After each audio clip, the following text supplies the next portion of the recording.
Segue aqui, então, um registro de áudio dessa aula preparada para a disciplina de Relações Internacionais Contemporâneas, que é ministrada pela professora Maria Caramês Carlotto e faz parte, então, do primeiro quadrimestre de 2024 do Bacharelado em Relações Internacionais da UFABC.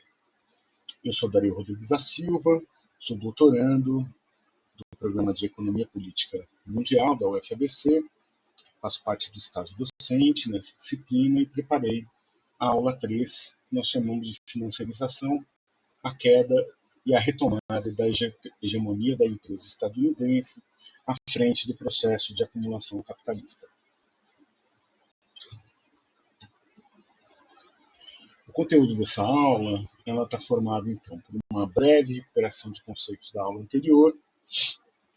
A gente vai apresentar a ideia, o conceito de empresa, de gestão estratégica, como se estabelece a grande empresa americana no século XX, como se difunde o modelo do oligopólio, como principal estrutura de mercado do capitalismo do século XX, como é que se estabelece, então, no contexto da crise da hegemonia estadunidense, a crise do sistema Bretton Woods e a crise dessa própria grande empresa americana.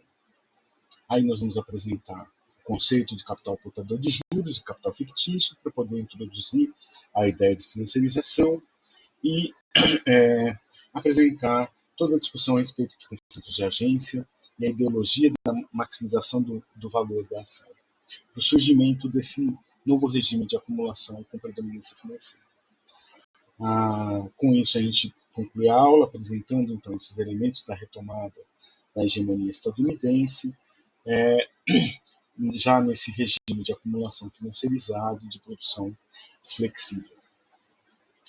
Na aula anterior foi trabalhado o conceito de hegemonia, apresentando a hegemonia dos Estados Unidos como uma hegemonia que se dava no mundo capitalista, onde é caracterizado dessa forma por essa dinâmica do processo de acumulação capitalista, onde as grandes empresas multinacionais, as portadoras do investimento externo norte-americano, são grandes protagonistas desse sistema, um mundo de bipolaridade, de tensão, da Guerra Fria, de tensões com a União Soviética, e da tensão permanente desse sistema que, para muitos analistas, propiciou, então, a janela dos anos gloriosos do capitalismo, de conciliação com os trabalhadores, da formação de estados de bem-estar social e até mesmo do desenvolvimento de estruturas produtivas mais sofisticadas na periferia. Também foi trabalhado na aula anterior a ideia de globalização enquanto ali um grande conceito ideológico que carregava dentro de si esse processo de liberalização financeira, comercial e industrial, de desregulamentação do comércio, do meio ambiente, das questões trabalhistas e de desestatização, abrindo para a iniciativa privada, o mercado de serviços públicos, com a redução dos serviços e da sua capacidade. Um modo de difusão de um modelo de acumulação capitalista. A globalização enquanto um modo de difusão de um dado modelo de acumulação capitalista. E aí a gente entra, então, nessa discussão a respeito das empresas, esse grande agente desse mundo da hegemonia dos Estados Unidos. A empresa ou a firma, elas são, então, unidades primárias das ações econômicas. O capitalismo se dá por meio da organização dos processos de produção, e esses processos eles são corporificados nisso que a gente entende como empresa. Então, a empresa é esse locus das ações econômicas no capitalismo.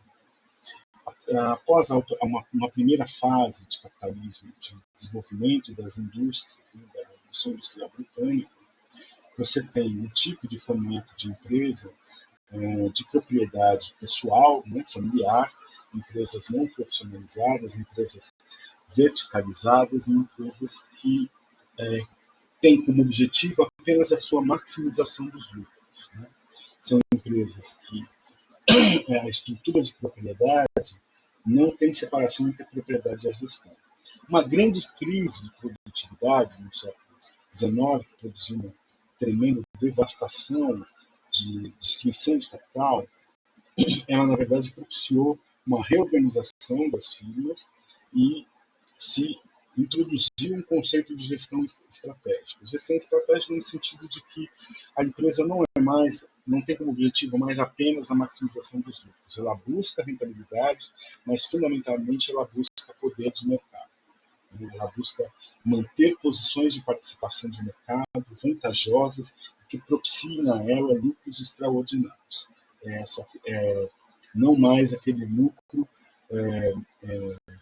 derivado do processo de concorrência, mas sim poder ter uma parcela fixa de mercado que ela possa explorar. Né? Para isso, essa empresa estratégica, ela rompe com a estrutura de propriedade, entre propriedade e gestão, separa a propriedade da gestão, com isso ela se abre para novas formas de financiamento, né? E até, no primeiro momento, no final do século XIX, começo do século XX, uma junção do capital industrial e do capital bancário para formar grandes grupos industriais, né, que é ali chamado por alguns autores de uma primeira etapa de financiarização, primeiro momento de financiarização do capitalismo. Bom, essa empresa com gestão estratégica, ela passa por um processo de reorganização também, tanto tecnológica como organizacional. E isso faz com que ela aumente a produtividade. Ela assume esse primeiro formato, que a gente chama de formato U, que é uma empresa que se divide em departamentos, mas de forma vertical, com um controle único. Cada departamento se aprofunda no processo de especialização, né?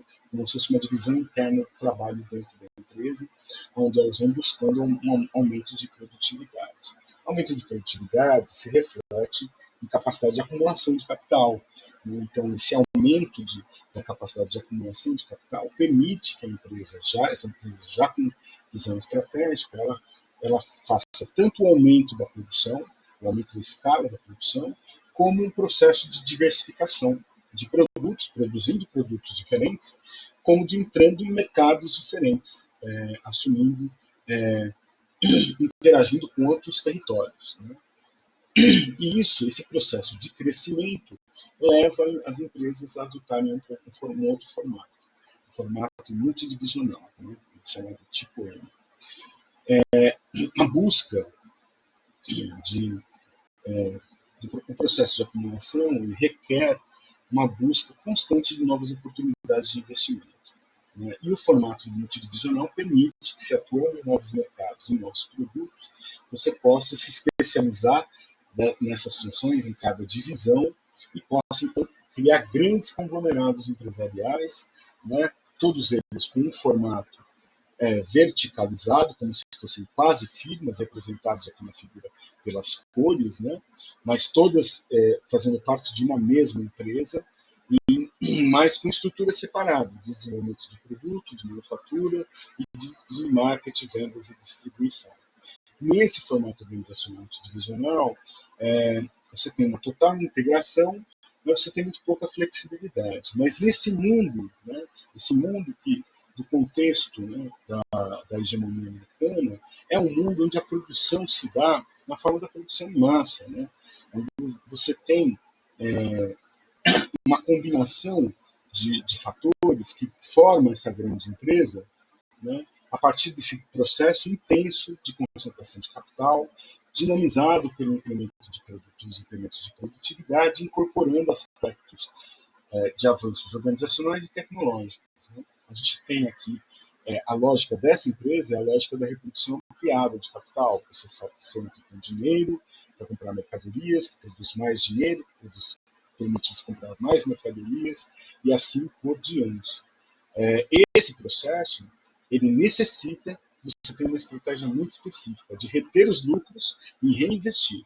Então, se você tem melhoria de produtividade, consegue acumular mais capital, você retém esse capital para reinvestir, aumentar a sua escala, aumentar a sua diversificação, você atuar em mercados diferentes, ampliar, na verdade, essas grandes empresas multidimensionais e multissetoriais, para retendo os lucros e reinvestindo. Esse formato, na verdade, cria uma máquina extremamente potente de produção, de acumulação de capital. porque é um mundo, né, de 45 a 80, é um mundo da produção em massa, em função de toda essa nova estrutura industrial renovada que se reconstrói na Europa e no Japão, também basicamente toda a estrutura industrial dos Estados Unidos, de consumo em massa, né, essa grande conciliação com os trabalhadores, né, que permite os trabalhadores terem acesso ao mercado de consumo. Os gastos do governo eles estabilizam a demanda efetiva, então esse é o mundo do crescimento econômico. Né? A estratégia das firmas é reter e reinvestir o lucro, e você tem aqui a fórmula da renda, a fórmula do produto, keynesiana, toda com vetores positivos. Né? Você tem a renda, o produto dos países, o PIB cresce, porque o consumo das famílias cresce, o investimento das empresas cresce, os gastos do governo estabilizam a demanda, e você tem um processo onde a balança comercial do mundo, ela em relação aos Estados Unidos é positiva, né? As exportações superam as importações. Então, os Estados Unidos ele é um grande provedor de liquidez. Na verdade, está utilizando esse processo de provimento de liquidez para a internacionalização do dólar e usando o dólar como ferramenta de construção dessa própria hegemonia. Esse período, então, é um período de crescimento dos países do capitalismo central e que chega até a transbordar esse processo de crescimento para a periferia do sistema, podendo criar processos sofisticados de formação de estruturas produtivas, como o que aconteceu com a industrialização brasileira. Esses processos também, eles formaram, né, uma estrutura de mercado específica. Você sai daquele mundo do capitalismo concorrencial do século XIX, da Revolução Industrial Britânica, de muitas empresas fragmentadas em franca competição, né, a incorporação do pensamento estratégico dentro das empresas permite essa racionalização dos avanços tecnológicos e organizacionais que aumentam a produtividade. Aumento de produtividade nada mais quer dizer do que o aumento da capacidade de acumular capital. Né? A acumulação de capital de forma ampliada permite que se concentre o capital nas empresas e essa concentração leva à centralização de mercados, na medida em que as empresas têm capacidade para buscar novas oportunidades de investimento. Isso somado sempre a crises ali localizadas que permitem a compra das empresas mais fracas pelas empresas mais fortes e a consolidação dos mercados, né, em oligopólios, buscando economias de escala e trabalhando também com a ideia de indivisibilidade técnica da produção, essa formação dessas grandes plantas industriais, essas grandes refinarias, os grandes polos petroquímicos, né, que conseguem alcançar, né, escalas ótimas de produção e que não são divisíveis, que dependem desse tamanho para existir, além da própria construção de barreiras de entrada para a consolidação desses mercados com poucos competidores, cada um deles ali com algum poder de mercado, poder, na verdade, de extrair lucros supranormais, né, no seu processo de acumulação. E essa estrutura de mercado ela passa a ser a forma de oferta mais característica do mundo. Na verdade, os oligopólios, desde então, comandam o capitalismo, comandam o processo de acumulação capitalista no mundo. A gente pode ver isso lá no livro do Chanel, de 96, Mundialização do Capital, no capítulo 4. E aí a gente tem, então, esse mundo de oligopólios, que na aula presencial eu vou apresentar de forma mais específica, mas aqui eu vou apenas citar, a gente vai ali apresentar essas transformações, né, das empresas, usando aqui essas 10 maiores empresas dos Estados Unidos em 1917, 67 e 2017, como se transformou tanto o tamanho das empresas, como também os ramos de atividade também variam nesses intervalos de 50 anos.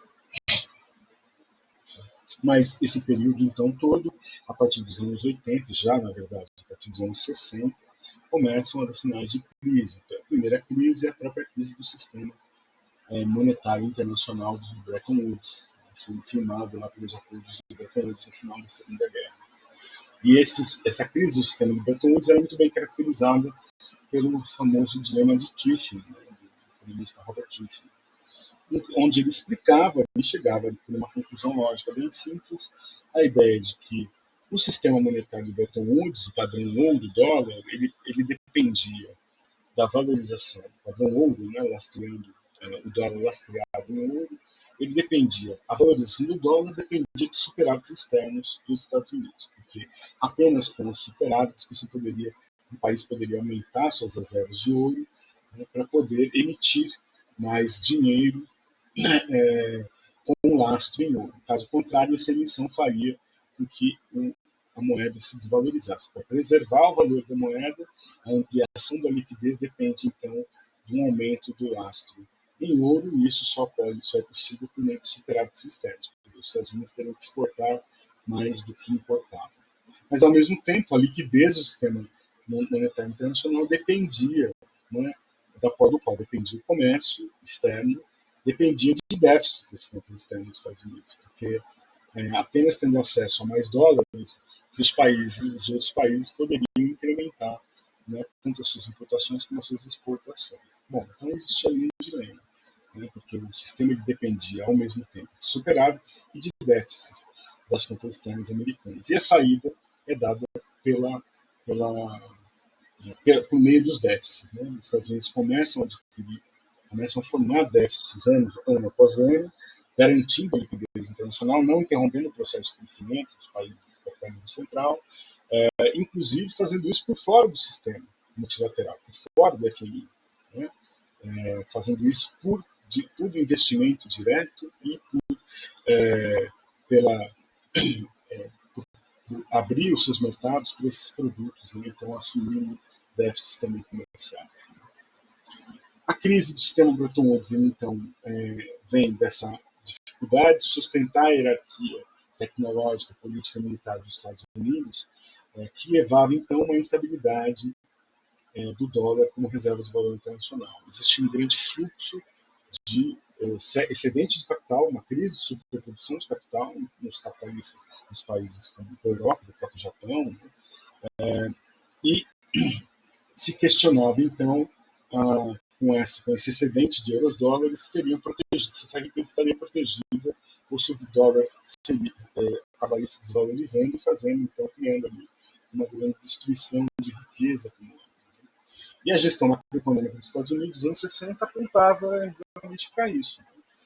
Tanto com a competição tecnológica com a União Soviética, né, pelo programa Apollo, o desenvolvimento de armas e tudo mais, e a própria guerra do Vietnã, acelerou a formação de déficits gêmeos nos Estados Unidos, tanto fiscais como comerciais. Esse contexto, então, ele colocava em xeque essa economia política que sustentava a hierarquia dos Estados Unidos, a posição de hegemonia dos Estados Unidos frente a esse sistema internacional.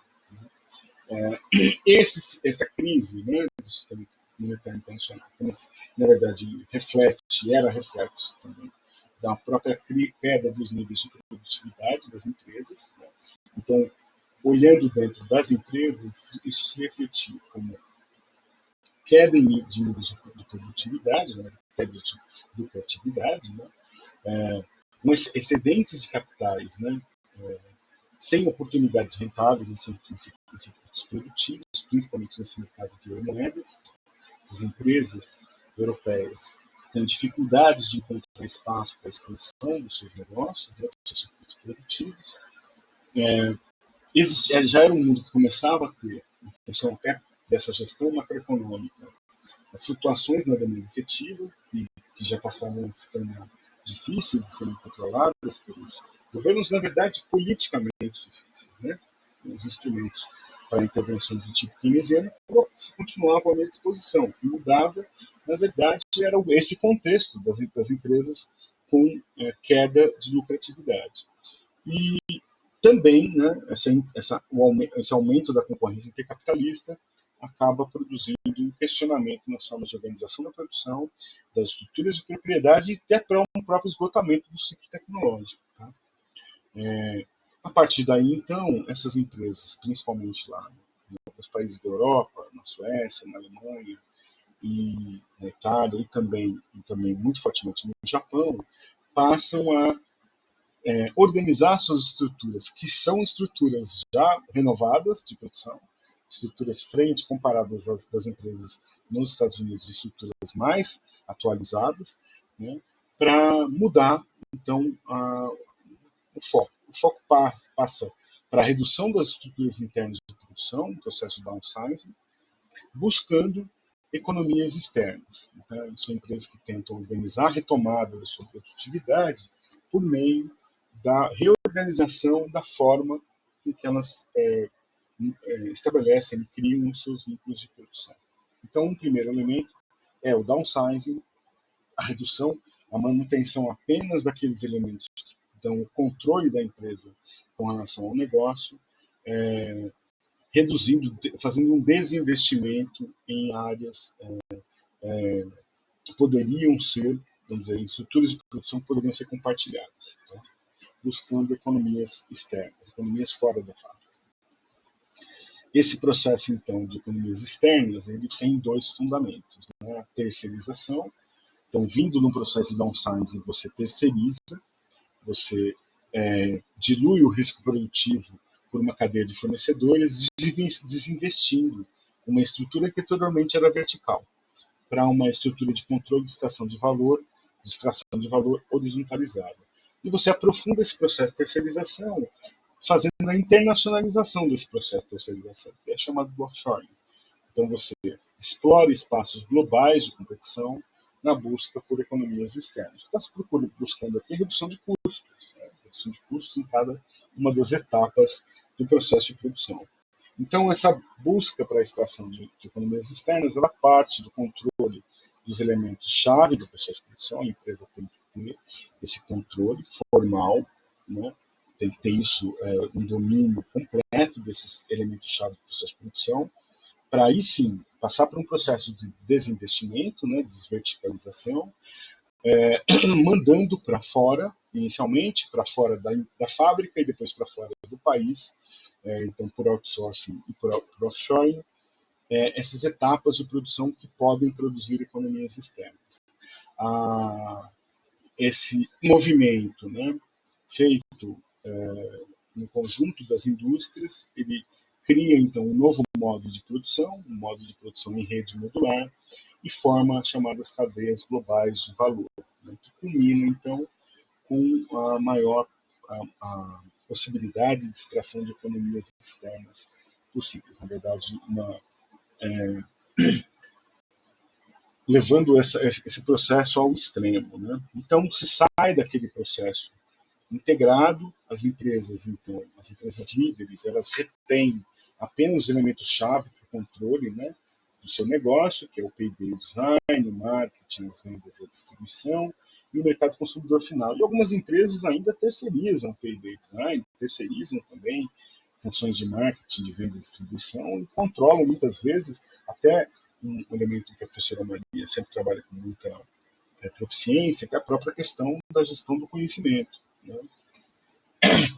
Essas empresas, então, trabalham com capacidades produtivas compartilhadas com fornecedores tipo turnkey, aquele que entrega tudo pronto, já embalado, com a sua marca, bonitinho, ou por redes independentes de produtores, os IPNs, né, que comandam aqui redes de subcontratados e subcontratados, terceirizando, quarteirizando a produção, para extrair ao máximo as economias externas, principalmente num contexto onde aquela fórmula keynesiana não é mais apenas de crescimento, principalmente a demanda passa a ser uma grande incerteza. Então, o mais importante é você ter uma capacidade de flexibilidade. Esse sistema em rede modular ele é extremamente flexível. Você consegue proteger o seu investimento das flutuações da demanda, que nas empresas do processo da grande empresa chandleriana, grande empresa americana, multidivisional, isso era muito difícil. Essa empresa tem uma estrutura fixa muito pesada e ela tem muita dificuldade de lidar com variações de demanda. Tá?